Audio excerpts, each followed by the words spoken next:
NEET 2024 का ये question है and the topic is gravitation. Gravitation में एस्केप वेलोसिटी के ऊपर बेस्ड ये क्वेश्चन है। क्वेश्चन को पढ़ लीजिए, समझ लीजिए, फिर सॉल्यूशन को देखिएगा। तो इस क्वेश्चन में हमें दिया गया है कि एक प्लैनेट है जिसका मास, प्लैनेट का जो मास है that is 9 times the mass of earth. Second thing they have given is the radius of the planet. Radius of the planet is 16 times the radius of earth. Also velocity of escape on earth is v और हमें planet का escape velocity find करना है। ठीक है, समझ में आया क्वेश्चन? तो these are the data which is given in the question. अब इस क्वेश्चन को सॉल्व करने के लिए मुझे एस्केप वेलोसिटी का फॉर्मूला पता होना चाहिए।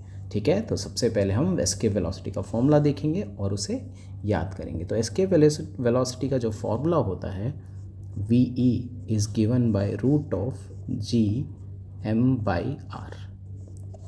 यहाँ पे m जो है मास ऑफ द प्लैनेट है और r जो है रेडियस ऑफ द प्लैनेट है, capital G universal gravitational constant है। ठीक है, तो अगर ये फॉर्मूला पता है तो ये क्वेश्चन आराम से बन जाएगा। तो आप देख सकते हैं इस फॉर्मूले में 2 और g तो कांस्टेंट है, so we can write the velocity of escape is directly proportional to m by R, isn't it? So planet के लिए जो एस्केप वेलोसिटी होगा that would be directly proportional to mp upon rp। ठीक है, और उसी तरीके से जो अर्थ पे जो एस्केप वेलोसिटी होगी that would be directly proportional to mass of earth divided by radius of earth. ठीक है, बात समझ आ गई? अब अगर हम इस दोनों इक्वेशन को डिवाइड कर देते हैं so V P by V is equal to क्या मिलेगा आपको? M P by R P into R E by M E.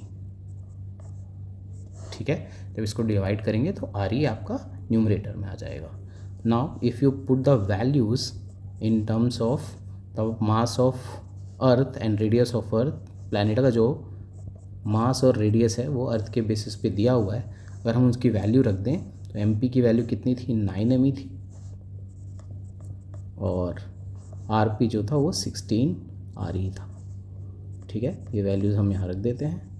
Now we can cancel this, तो हमारे पास आ जाएगा ये 3/4। सो प्लैनेट का जो एस्केप वेलोसिटी होगा that would B 3/4 of v, और v आपको दिया गया है v। सो हमारा फाइनल आंसर हो जाएगा escape velocity is equal to 3/4v। और अगर ऑप्शन की बात देखें तो हमारे पास जो सी ऑप्शन है वो 3v/4 आ रहा है। बहुत ही सिंपल सा क्वेश्चन, बस आपको एस्केप वेलोसिटी का फॉर्मूला पता होना चाहिए।